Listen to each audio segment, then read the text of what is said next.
গত ৩০ আগস্ট শনিবার ইসরায়েলের হোস্টেজেস স্কোয়ারে হাজার হাজার মানুষ জড়ো হয়ে গাজায় আটকে থাকা সব বন্দীদের মুক্তির জন্য একটি চুক্তির দাবি জানিয়েছেন।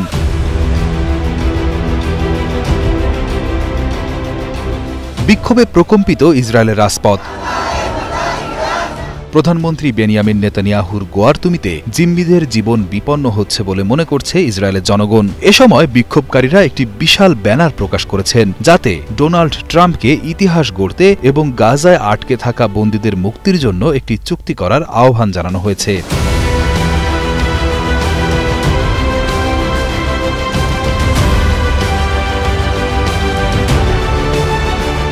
বন্দীদের পরিবারগুলো জানিয়েছে, একটি বন্দী মুক্তি চুক্তি ইতোমধ্যে টেবিলে রয়েছে, কিন্তু তারা ইসরায়েলের প্রধানমন্ত্রী বেনিয়ামিন নেতানিয়াহুকে অভিযুক্ত করছেন তিনি বন্দীদের ফিরিয়ে আনার চেয়ে সামরিক অভিযান এবং যুদ্ধ চালিয়ে যাওয়াকে বেশি গুরুত্ব দিচ্ছেন। হামাসের হাতে জিম্মি ইতাই চেনের বাবা রুবি চেন বলেন, যুদ্ধ বন্ধ করা এখন সময়ের দাবি। এটি আমার কাছে ভিয়েতনাম যুদ্ধের মতো শোনাচ্ছে। তৎকালীন প্রেসিডেন্ট নিক্সনও ভেবেছিলেন যুদ্ধ দীর্ঘায়িত করে তিনি আরও কৌশলগত লক্ষ্য অর্জন করতে পারবেন, কিন্তু ভিয়েতনাম যুদ্ধ 2 বছরের জন্য বাড়ানোতে 8,000 মার্কিন পরিবার তাদের প্রিয়জনদের হারায়। আমি মনে করি এটি প্রধানমন্ত্রী বেঞ্জামিন নেতানিয়াহুর সাথেও তুলনা করা উচিত। আইডিএফ চিফ অব স্টাফ বলেছেন, তারা সমস্ত সামরিক লক্ষ্য অর্জন করেছে এবং এখন সময় এসেছে একটি কূটনৈতিক চুক্তির মাধ্যমে সামরিক সাফল্যকে দৃঢ় করার। গত 29 আগস্ট শুক্রবার নেতানিয়াহুর দপ্তর ঘোষণা করে যে ইলান ওয়েইজ নামে একজন বন্দীর দেহ উদ্ধার করা হয়েছে। এছাড়া আরেকজন বন্দীর দেহ উদ্ধার করা হয়েছে, যিনি পরে ইদান শটিভি নামে চিহ্নিত হয়েছেন।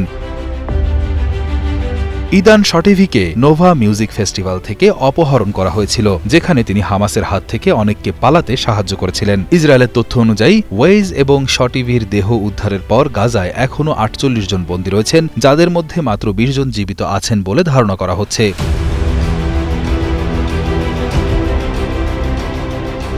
এই ঘটনা বন্দীদের পরিবার এবং সাধারণ মানুষের মধ্যে ক্ষোভ ও হতাশা বাড়িয়ে দিয়েছে। বিক্ষোভকারীরা বলছেন, এই বন্দীদের জীবন বাঁচাতে দ্রুত একটি চুক্তির প্রয়োজন। তারা চান সরকার যুদ্ধের চেয়ে বন্দীদের মুক্তিকে অগ্রাধিকার দিক। এই পরিস্থিতি ইসরায়েলের রাজনৈতিক ও সামাজিক পরিস্থিতিকে আরও জটিল করে তুলেছে।